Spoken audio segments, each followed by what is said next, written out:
Hey guys, today I'm joined with Petra and I'll just get you to quickly introduce yourself, who you are, what you do, and we'll jump into this super valuable resource today. Hi guys, my name is Petra. I'm from the Quantified Web and I'm the director of an agency that specializes in Google Ads for e-commerce.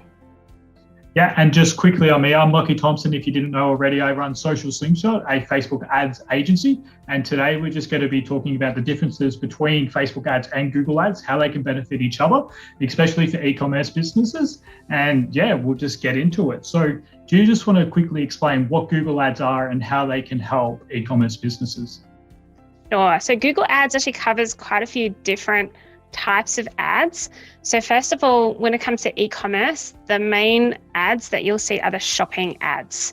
Now in Google, shopping ads are the types of ads that show your inventory across the top of a Google search page. And so it'll have a particular product and it'll have a price and it'll have the name of the product. Other types of ads that you'll see in Google will be text-based ads. And so those are the ones where you're searching in Google and it will come up showing like an actual description and a link to the website. You've also got display ads and YouTube ads. Yeah, and they're all like text-based stuff, hey? And you don't use like too much creative in Google ads like you do compared to Facebook ads, correct? Yeah, okay. So when it comes to the Google ads, you do have a lot of creative when it comes to YouTube, but I'm not really going to talk about YouTube today because most e-commerce businesses, at least certainly smaller ones, aren't ready for a lot of YouTube ads. So normally when we're talking about Google ads, we're mainly talking about the shopping, the search, and the display ads. Now display ads are kind of similar to Facebook, but the shopping and text ads are really quite different in that they're going to be more text-based assets in the text ads, obviously. And with the shopping ads, again, it's quite text-based, but it will have a picture.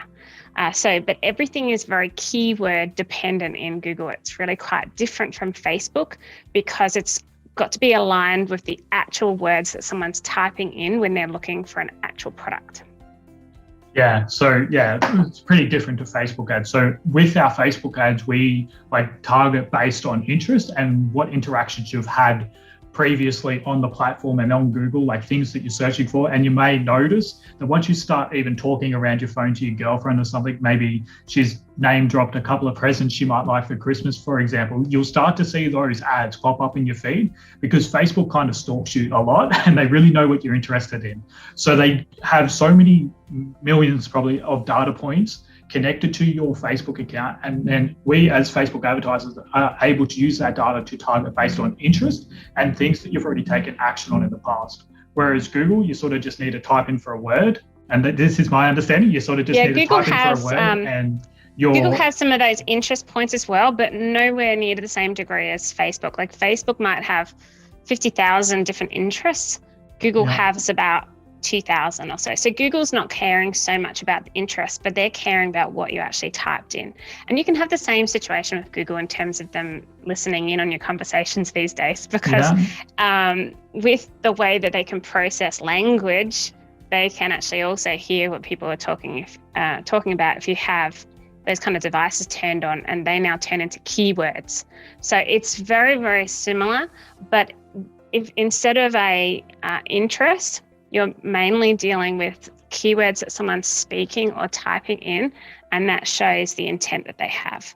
So they'll, if someone's looking for your product, most likely they're typing in terms to do with your product or very similar terms relating to kind of adjacent words that they might have typed in if they didn't know about your product itself or they didn't know your brand name. Yeah, so that brings me to my next question. Like, what are sort of the main benefits of Google Ads for an e-commerce store? Yeah, so Google Ads for e-commerce is huge because first of all, it's a really consistent form of revenue, and also it's capturing people that are actually ready to buy. So if you think about the overall life cycle of a customer, they usually start at a point where they've never heard of you. They don't even necessarily know about the product. Depending on what kind of product you sell, it might be something that people buy often, or it might be things that people only buy once in their whole life, or there's somewhere in between. And typically people will go through a period of researching that product before purchasing it, or at least looking for examples, or it might be that they've just on a whim decided they wanted to buy something and they just look for it. And Google Shopping in particular really is amazing for this, because someone can type in your product and you show up in shopping, someone just clicks on it and they just buy. So the actual conversion rate from click to conversion in Google Ads can be huge. You can get very, very high conversion rates, and you're actually only paying for the click when someone actually clicks on your ad. So you're not paying for impressions in all these shopping ads, for example. Yeah, because if you guys didn't know, on Facebook, you pay per impression. So somebody might not even click on your ad. They might even just scroll past your ad completely, and you still have to pay for that placement on their phone. So yeah, I like that about Google, that you're only paying for clicks. But with the click percentage and conversion rate ratio, like obviously there's a different market and different stage of awareness to where people are when they shop on Google compared to Facebook, correct? Yeah, so with Google, you can target different levels of awareness. Oh, yeah. And so it is really focused on the types of words someone's typing in. So if you think about, I don't know, shoes, random thing. So let's say someone's selling shoes and someone has an idea in terms of the style of shoe that they want, perhaps, but they haven't settled in on a particular brand. So they might be typing in, I want pink sparkly shoes, or they might be typing in, I want flat shoes, or they might be typing in, I want boots or high heel shoes or black strappy shoes or something like that. They'll be typing in all these different things. Now, the interesting thing about Google is if you have put some of the indicators on your website or in your ads, whether it be shopping ads or text ads, that tie in with these themes that people are typing in, then your ad will rank for that particular search. And that can be a very early stage search. So someone doesn't have to type in your brand name. They can be typing in these very generic terms. But on the other hand, someone might have already come to your website before, whether it be they've seen you on Facebook, they've seen you on Instagram, they've typed in a generic search in Google, they've come in through organic, or someone's mentioned you to them, and then they can type in the actual business name, and then you will also show up in Google Ads if you've got your ads set up that way. Not necessarily that you would do that with text-based ads, because sometimes your organic can just pick that up for free. But when it comes to shopping, you want to be there capturing the sale. And that's the moment of reckoning, because you're capturing the sale. They're typing your name in because they want to buy. And so you want to make sure they buy from you and not from some reseller or someone else that has a similar name. Yeah, so it's sort of a bit similar to Facebook, whereas on Facebook, we're advertising with a funnel structure. So Facebook is a little bit different, where majority of your ad spend will go to searching for new people, more that brand awareness, trying to get them into your funnel so they go and type your name on Google and things like that. So majority of our efforts on Facebook is spent prospecting, trying to get new people into the funnel. And then we do a little bit of retargeting as well. So that sort of ties into how Google ads can benefit also Facebook ads, and they work together, because we pick up a lot of Google ads traffic in our retargeting campaigns and actually get some of the conversions in our Facebook ads, which makes us look exceptional. But then does that sort of work for you guys as well? Because we're introducing new people into the funnel at probably a higher rate, I would say. Just because of the amount we're spending on prospecting, and then they're going ahead searching up the brand name because they've seen them a few times on Facebook, and then you're picking up our conversions as well. Yeah. You have to think about it in an omni-channel kind of way. You don't want to think about it as just Google Ads or just Facebook. Really, you want to be using both, because if you're doing everything right, then essentially in Google Ads, you'll be setting up a lot of generic campaigns, both text and shopping campaigns, that'll be capturing in all the search intent of people that are searching for you but don't really know about you yet.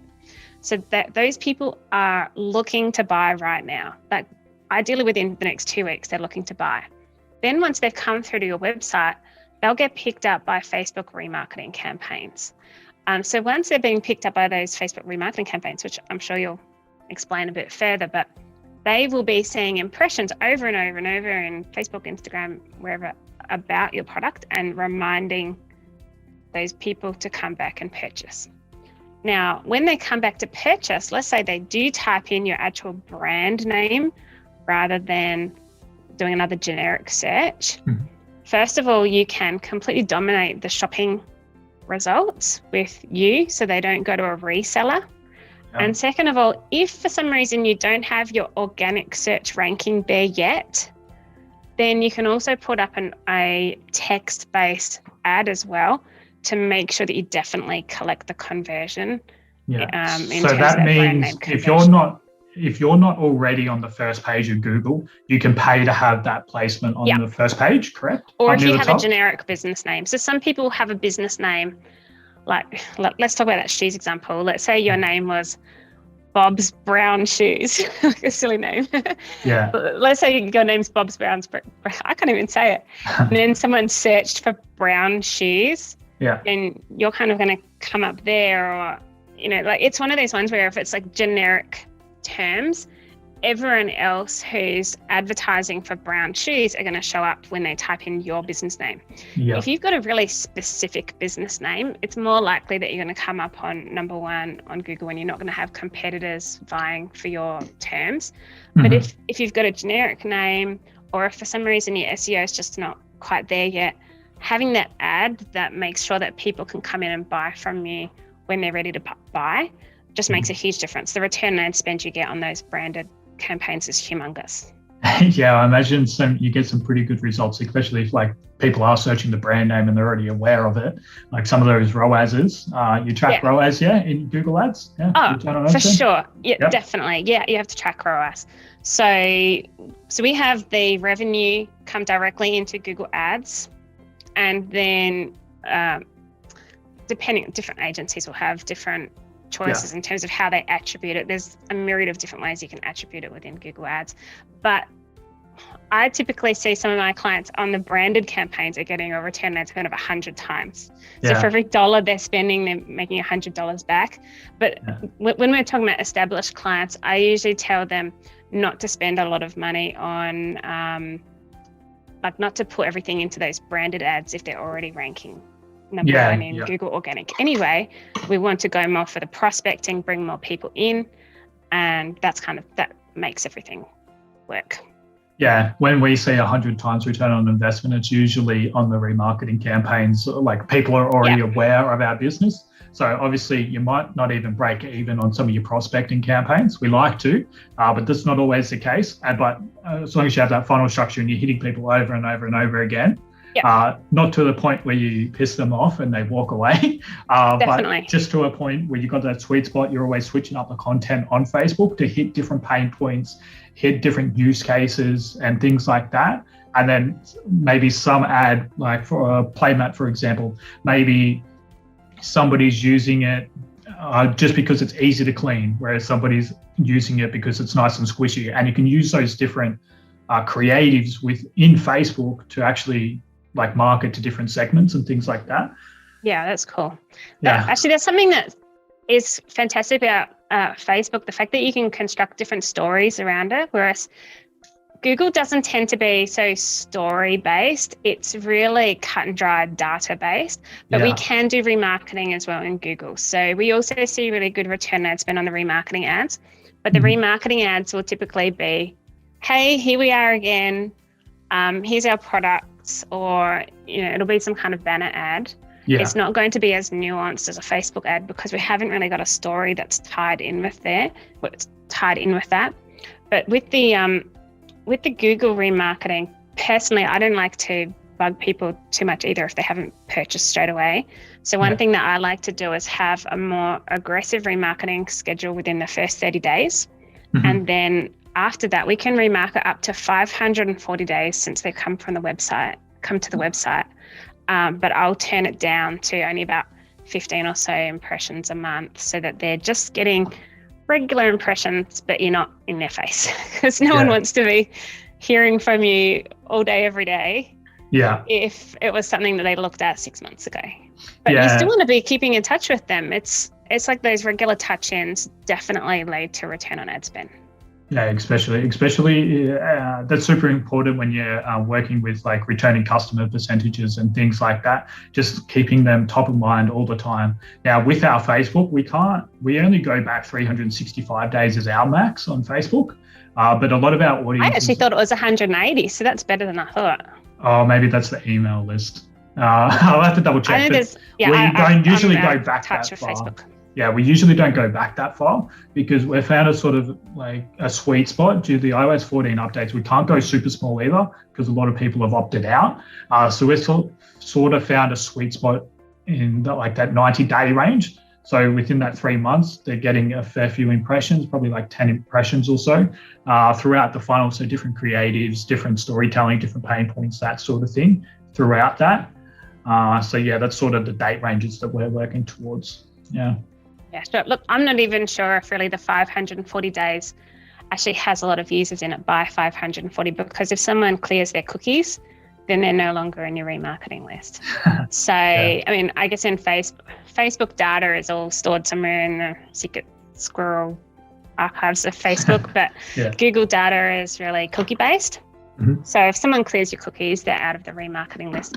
But we do typically find that the 30-day ones get the highest return on ad spend. But then after that, because there is still a higher return on ad spend from remarketing over as long a period as you can, compared to not remarketing at all, it's still beneficial in Google World to continue remarketing past that. But I do split them for that reason. Yeah, so we're talking about a lot about remarketing at the moment. So I would suggest this Google Ads aren't a short-term get-rich-quick investment either. That's sort of like a longer-term approach as well, even though you can see those returns short-term. Nothing's ever a get-rich-quick scheme, because Google really requires you to configure your ads in line with the keywords that are converting. Now, you don't know. There's two things you need to know. First of all, which keywords are converting? Yeah. And second of all, which keywords are the most common keywords that people are typing in? So you might have a keyword that converts brilliantly, but only 3 people are ever typing that in a month. Yeah. That's a dud really, because you're going to get an amazing return ad spend, but no one's typing in, so you're not getting revenue. And you need to think in terms of return ad spend and gross revenue being something sustainable, the top level revenue that you're getting. So you need to both know how popular something is, but then also what's converting. And then over time, actually adjust your shopping campaigns and adjust your text ad campaigns so that you rank most strongly for the things that are going to lead to revenue. And when you do this, like Google actually works in an auction system, which I think Facebook does as well, but the Google auction system is kind of different in that they've got this thing called an ad rank. Like a Google ad rank, where they're keeping in mind your website and your keywords and your actual ad. And they're saying, hey, are you the most relevant person for this keyword? And so if you've tied your ad and your website in, like if you've lined up with a particular keyword, they're going to go, oh, of course you're the most relevant person. And not only are you the most relevant, but we're actually going to charge you less for you to get the top spot compared to some other less relevant person. So it's not actually a case of the person that pays the most wins. It's a case of the person or the business that's the most relevant and also willing to pay as well. Yeah. They actually get a flood of traffic. So it's almost like lining up the stars, but you need to line up the correct keywords, and then this traffic comes in. And that doesn't happen overnight, because it takes quite a bit of analysis to know which words you need to line up for. But over time, it just builds up steadily, and it's a very steady traffic source. Yeah, with Facebook, we do have an auction system as well. We usually go for just the lowest cost for conversion, but you can like bump up your bid strategies and that sort of stuff. It's more for advanced media buyers and that sort of thing, but you can sort of bully your competition out so they don't get their ideal placements, because Facebook knows sort of whether you're sitting on the lounge room, you're searching a few Google websites, you're like actively looking to buy. Facebook knows that stuff. So maybe you'll get an impression later on after you've done all this research and you're sitting on the toilet flicking through, and Facebook will hit you at the perfect time for you with that ad, so you can see, you go, oh yeah, I was looking at that earlier, forgot to check out, click that button, check out. And yeah, you can sort of pay more to get that ideal placement at that perfect time. So Facebook's super scary with how much data they do track, but it is good for us advertisers because Facebook's really good at finding people who are willing to buy.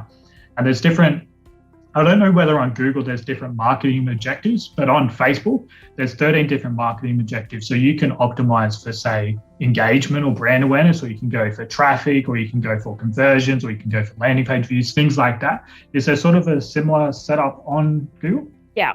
So Google has very similar types of objectives. I specialize in e-commerce, so we're pretty much just going for sales. Yeah. And we measure everything in terms of a return on ad spend. So when we're tracking conversions, we make sure that we always attribute some kind of revenue to everything. So some of our clients are a bit of a hybrid e-commerce with B2B in that they sell e-commerce, but they also generate wholesale leads. Yeah. And in that case, we'll attribute some kind of value to a lead in addition to the e-commerce sales. Mm-hmm. But then we focus basically a return on ad spend model. And so in Google Ads, you can pick the sales objective, but essentially as long as you choose the type of bidding models that lead to a favoring return on ad spend, then that's going to work for you. Yeah, we're a performance agency as well. So we just drive for return on ad spend as much as we possibly can. Just because if you're optimizing for traffic, you're only going to send window shoppers, just like in the real world. There are window shoppers on Facebook. And I know I'm one of them. I probably take like 80 touch points for someone to convert me on an ad just because I don't buy a lot from Facebook. So it is funny just to see the different buying psychologies of people and how long they do actually take to convert. Because one person may need 80 touch points like myself, but another person might be much more impulsive and they will actually convert after like 3 touch points, which is way lower than the average. Yeah, and I figured that going for the people that are not as likely to convert is something that you can look into when you scale your budget. Yeah. At the beginning, you want to get as much revenue as you possibly can for whatever your budget is now, and then you can laugh all the way to the bank and then scale a bit more. I mean, this is how you grow. You don't just grow by wishful thinking. You need to actually make real revenue from your ads, and then you can scale it up. Now, each time you scale your budget a bit more, there's new risks, because in order to scale your budget, you need to tell Google, I'm sure it's the same with Facebook, but you can tell me in a minute, that, okay, we're now looking at slightly riskier prospects because all the easy ones we already targeted. Yeah. And now that we're increasing our budget, we're looking at slightly risky. So in order to actually expand the budget in that way, kind of splitting things up so that you know that you're always targeting the best ones first is going to be a good approach. And then like Google provides us with all these different ways that we can split things up so that we can be confident that as we're expanding, we're kind of moving into the next realm and then optimize that a bit more. It's always a case of you grow a bit, you optimize a bit, you grow a bit, you optimize a bit. Yeah. There's never any perfect solution, but you need to trust in Google and Facebook to know which kind of people are more likely to convert. And I find that these automated bidding strategies, for example, do tend to work better because for the most part, there's some times when they don't, but they know which people are window shoppers versus which people are buyers, and you can generally trust them to some degree, like to a reasonable degree, I should say. Yeah, cool. That all sounds really good. So there are definitely times when you don't want to go with what Google says and you just have to turn things around, but that's particular reasons. Yeah, so we always, like when we first onboard a new client, or if you do have because we only work with existing like established e-commerce stores, so they already have that existing traffic there. We kind of pre-sell them on the sales calls and saying, hey, it's going to take us a little bit to grow. Although we know very well, probably shouldn't be saying this, maybe someone will pick up on a sales call or whatever. But what we can do is like go in, instantly retarget people that haven't been retargeted yet. So a lot of stores come to us and they've never run Facebook ads before. And what we want to do is pick up the lowest hanging fruit first. So we do get that quick, good return on investment really fast. And then we need to be open, honest, transparent, because when you do start to scale, your ROAS will drop and your return on ad spend will drop. That's just a fact. Like you can say, if you're already spending $1,000, $2,000 a month on Facebook or Google, and you're hitting like an 8 times, 10 times return, and you're like, yeah, let's like double, triple, quadruple the budget next month, your ROAS will drop because you're going out to a wider market and the people aren't as aware of that inner circle. So that's why your ROAS tends to drop, but it's necessity. Definitely not something that you want to do all at once. Yeah. I mean, I've scaled clients up from $5,000 a month up to $50,000 a month, like as in the same business, went from 5 to 50. Yeah. And it's never something that you can just go, hey, I'm going to do that now, because it just doesn't work like that. There's too many steps in between where you need to filter out the rubbish. If you went straight from 5 to 50 overnight, you would have basically wasted $45,000. Yeah. Because the return on ad spend you're likely to get on that is going to be very low because you haven't optimized for it over time. You haven't worked out all the secrets that will enable you to scale to that budget. And so that's a process of learning that you just can't rush. But the good news is, at least I'm sure it's the same in Facebook, but the good news is that with time and with a dedicated strategy for e-commerce growth, Google is definitely a platform where you can grow to very large budgets and scale very well. And so you still have consistent sales. If you have a large enough market, you can still have very consistent sales at $50,000 a month as what you did at $1,000 a month, as long as you've got a market that's sustainable. Obviously, you might need to grow the number of inventory you've got and things like there's all those that headaches that come along with it. Yeah, but it's very scalable. There's many opportunities for growth on Google. Yeah, you got to remember, almost every person, especially in like the big 4 countries like Australia, Canada, US, UK, like everybody has a phone, everybody's on Facebook, everyone uses Google or Safari. And there's like, if you believe that your market is not on Facebook or Google, you're just lying to yourself. Actually, I had a meeting just last week and someone said to me, so what percentage of the market do you think is on Google? And I said, 100%. It was almost a confusing question. They're like, really? How can you be so sure? I'm thinking, well, how many people don't ever use the internet? Like never. There's not that many people. And if they were out there, they probably weren't buying much online anyway, because in order for them to even be purchasing from you in the first place, they would need to be using the web to some degree. And as soon as you go on the web, you start getting served Google ads in the form of display ads. Even if someone never used the Google search engine, other search engines still use Google to deliver ads. So you just can't get away from them. It's you just can't. Yeah. So it was almost like a completely confusing question. I'm like, what do you mean people aren't seeing Google ads? Yeah. Even if you have ad blockers, you're not really getting away from it. And then like you were saying before, the phones and Alexa and everything, they're all listening in on us these days. So they're all collecting those keywords and demographic data and whatnot behind the scenes in any case. Yeah. So speaking of trying to get away from ads and ad blockers and things like that, iOS 14 has pretty much just thrown a full spanner in the works for Facebook advertisers. Like we've had real headaches. We're seeing drops of up to 75% in our results. And this wall has got to work out with my head. Like we're just trying to combat these issues as much as we possibly can. I do have a bit of a solution, so I might leave that to the end. But how has iOS 14 affected Google Ads, or has it even? Yeah, look, the iOS 14 change came and went as far as I'm concerned. I didn't see any change whatsoever in terms of our results. And I mean, iOS 14 is, unfortunately for Facebook agencies, a really Facebook agency kind of problem, because iOS 14 is, like that update is really affecting apps. And most of Google advertising, excepting YouTube and Discovery and a few bits and bobs, are delivered through the the browser, and a browser is native to the phone rather than an app. So no, it hasn't really affected things at all. We still get the same conversion tracking for the most part, excepting some of these other apps.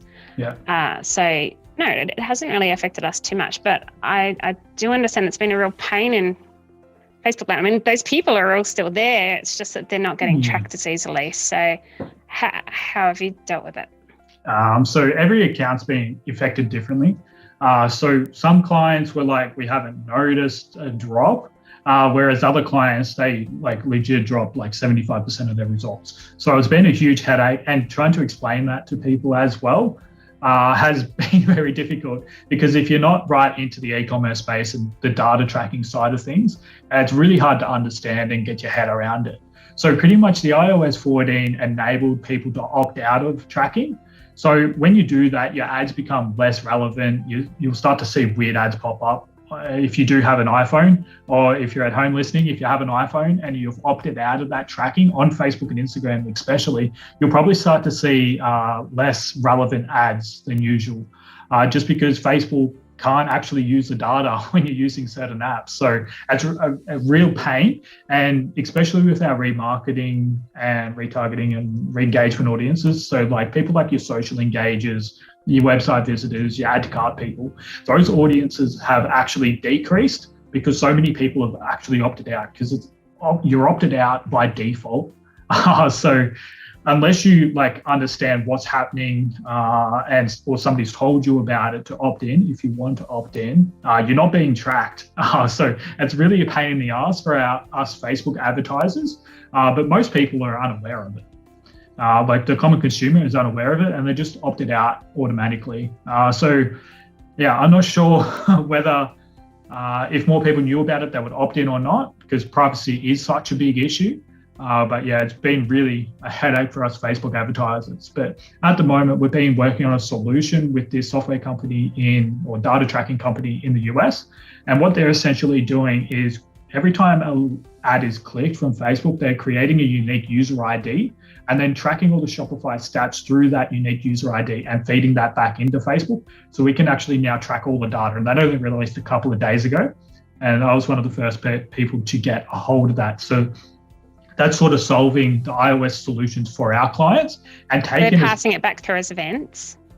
Yeah, so they're. What do you mean? So they're tracking everything through this unique user ID instead of through the Facebook Pixel, and because they're sort of just bypassing all the updates and putting us back in the good old days of Facebook advertising, which is what like all advertisers want. So I've no doubt once they start running ads for themselves, they'll be millionaires overnight, because it's a solution everyone's been begging for. So we're one of the first people to have our hands on that. And the results that we've seen so far has been extremely good. Like the tracking on Facebook at the moment, reported in the ads manager, is all over the place. Like it is a headache. And like, especially with like the delayed attribution, like it can take up to 72 hours for some results to actually appear in the ads manager. Whereas this third-party tracking, unique tracking code, it allows events to be reported within 15 minutes. So that's a huge headache saved, because myself and Indy, my media buyer, we go in, we're saying, oh, this ad isn't going so well. It's spent like $80 is what one purchase. The ROAS is 1.7. We're sort of like, oh, we probably should turn this off right now. And then 2 days later, after we turned it off, we'll see 3 purchases come through, and it's absolutely performing amazingly. So that's a real headache. So that sort of change and solutions coming out like that are really going to help us out to get like the return on investments that we know we're generating. It's not the fact that we aren't generating those results, we just can't report on it, which is really frustrating. You can't prove it. So it's a bit like, I can say to my clients, hey, the ads manager is showing us this, we're getting some good results, but we believe we're getting way more results and we're actually doing better because you're not doing any other source of advertising. The problem with that though is Facebook will optimize for whatever it sees you're getting, and if Facebook can't see that you're getting it, then the optimization will just go really random, because you can't optimize for something that you can't see. Yeah. It's like if a tree fell in the forest and didn't make a sound, was it actually there? It's kind of that thing. And Google and Facebook can't optimize for something they can't see. So the having that conversion tracking in there is super, super, super important. And actually, I don't know how you're talking about 72-day look back. Hour, in Google. yep. Oh, sorry, 72 hours. Sorry, 72 days. Yeah, that's huge. In Google, we do things a little bit differently. They have look back attributions as well, but I usually set it quite a bit larger. I'll actually set it back 30 days because usually when someone's searching for something in Google,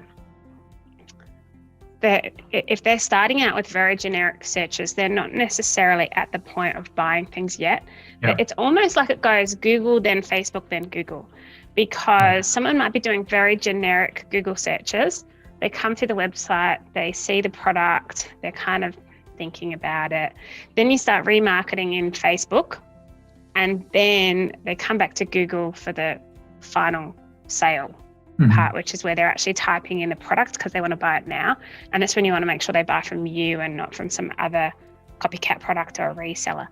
But now is the time for omni-channel. I mean, this iOS 14 would have really slammed people that were only doing Facebook. Whereas if they had omni-channel working, but they had Facebook and Google working together, they probably wouldn't have seen much deterioration in their results because their Facebook tracking might have reduced a little bit, but their Google tracking was still solid. So as a result, they're still getting the same kind of remarketing audiences coming back into Facebook, and the whole cycle would have still been working, even though like that had come through. So yeah, omni-channel is the way to go. You don't want to have all of your eggs in one basket. I kind of call that a one-legged stool. So if someone's got a one-legged stool, you just don't know if things are going to topple over. Yeah. You need to have a few different bases sorted out. Yeah, for sure. And the bigger e-commerce brands are doing this. Like they're on everywhere. Definitely. Like if you look at like Gymshark or something, they're on Facebook, Google, Instagram, TikTok, Snapchat, they're everywhere. So if the bigger companies are doing it, it's obviously working and they're achieving that omnipresence. Now, I know some of the bigger e-commerce brands are more looking at how much ad spend are we putting into all our platforms and how much revenue are we spitting out each month. So if you increase the ad spend and the revenue increases, you know your marketing efforts are doing what they need to do. Yeah, whereas definitely. if you increase your spend but your revenue actually drops, you're like, oh shit, like my marketing isn't working this month. Yeah. So that's where you do sort of have need some e-commerce brands, especially younger ones, or when I say younger, I don't mean the owner, I mean the actual business is newer. Yeah. That haven't, to get your head around omni-channel marketing return ad spend is really hard because Facebook will say, this is the return on ad spend we got. Google will say, this is the return on ad spend we got. But you're marketing to the same people. So if you've got Joe Blogs who purchases from you and they both saw that Joe Blogs saw a Facebook ad and clicked on a Google Ads ad on the same day, both channels are now claiming some kind of attribution for Joe Blogs. Yeah. So an owner will say, well, hang on a minute, how come I spent, 5,000 with Facebook and 5,000 with Google? They both gave me a certain return on ad spend. If I multiply 10,000 by that return on ad spend, it comes to more revenue than I actually got. It's because when you're doing omnichannel right, you're actually targeting the same people. Yeah. And so it doesn't work out in practice as two separate channels. No, it does not. It will operate as one cohesive whole, but as the owner, you still need to look at the return on ad spend from both channels in combination. And sometimes this can be tricky when trying to work out, do I add more budget to Facebook or more budget to Google? Yeah. You kind of have to almost go with your gut a little bit there, or take some advice from your agencies. So there's different ways that you can pick that, but to a reasonable degree, the system is working as a whole. Yeah, it's all working together. You don't want to have too much on one side, and it would even be better to just grow them together rather than trying to grow one over the other, because doing so, you just create weaknesses in the system. Yeah. There's some products that definitely perform better on Facebook compared to Google and things like that. But overall, they are working together. And if you actually dive into the stats on Shopify, you pull it up through Google Analytics and through this unique tracking pixel that we have now, you can actually see the visitor journey, and next to nobody converts on the first time they see an ad. So they will go from Google to Facebook to Instagram, back to Google to Facebook, and then convert back on Google. Like, it's really annoying, and the platforms do compete for that. And then it might be direct for the last one. So then the business will be like, hey, I'm getting all of these direct traffic. Direct traffic annoys me. Yeah, like in the Shopify, it's got, so if you don't know, in Shopify, it's got direct traffic, it's got social traffic, and then it's also got search traffic, I believe it is. And then the direct one isn't attributed to everybody. We're the only ones marketing it. They're definitely Facebook sales. Just give them to me. No, well, it's not. It's also Google as well, because at the end of the day, if you weren't advertising, no one would be going to you directly. Yeah. How many people wake up in the morning and say, hey, today I'm going to purchase from this brand that I've never seen any advertising for, I've never searched for them, I've never heard their name, but I'm going to buy from them today and I'm going to go directly. Like, it doesn't, it's not going to happen. They've heard about you before, right? So this direct traffic is essentially traffic that has come to you directly, but it's because they already know about your brand, and they know about your brand because they saw Facebook ads, or they saw Google ads, or they're aware told, of you. They were told about you by their friend, and their friend saw Facebook ads or saw Google ads, or at some point an ad most likely came into the mix if it's a product-based business. Yeah, unless you're growing successfully organically, which you're not. If you are, I'd love to have a chat to you and how you're doing that. But at the moment, the algorithms are so bad on Facebook and Instagram, the organic side of things. Like, you're reaching not even 1% of your audience most of the time. And it's really frustrating, especially when you compare it to a platform like TikTok, where you can blow up overnight and get millions of impressions on an organic post. That's just not happening with Facebook and Instagram, because they're trying to push people in businesses into the advertising platform so they can make some money. But you get access to all their data. In Google with shopping, they've got free listings. They call them free listings. But the interesting thing is, the more money you spend on Google paid listings, the more free listings clicks you happen to get, which is just interesting, because yes, they're free, but it's so interesting that it just happens to be tied with how much you're spending in ads. It always works out like that. So yes, it may well be that Google's being completely innocent on this, and it just happens that more people were searching when you also had paid ads.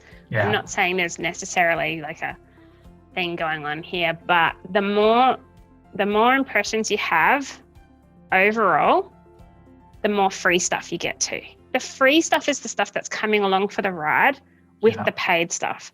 So the more you have out there through all of the channels, the more you get back. But then you do need to just be smart with your budget, because you don't want to go crazy on things that are not working. You do need to still make sure that it's being spent in a way that's leading to actual revenue.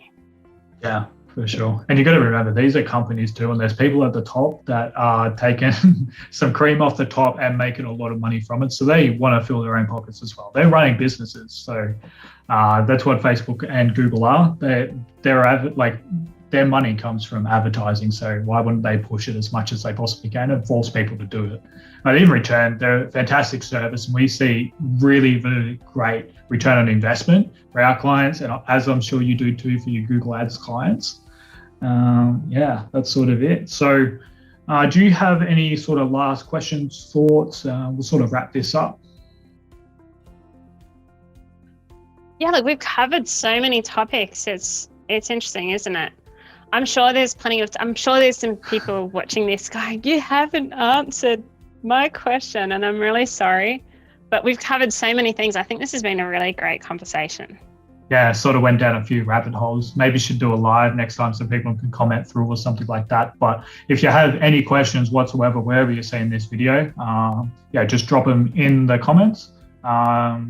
If you want to reach out to us personally, we've got Facebook that I'm always on and reply to. Where can people reach you? Yeah, so you can reach me. I've got a couple of different places. So I've got an extensive blog specifically around Google shopping in particular, not just shopping ads, but e-commerce businesses. So that's at petramanos.com. And then also I've got my agency website at thequantifiedweb.com. So you can reach out to me at either of those places. And I've got plenty of freebies on there too. So feel free to check out those. But yeah, hit me up anytime and reach out with any questions you might have. Yeah, good. We've both got huge experience in the e-commerce niche, been doing it for years now. So yeah, if you have any questions, no matter how big or small, yeah, we'll be happy to help out wherever we can. So yeah, I'd like to thank you for jumping on and taking the time out of your day to record this video for everyone, Petra. And yeah, thanks for having me. Thanks for everyone that's watching this recording, and yeah, get in touch. Cheers, guys. Speak soon. Catch you later.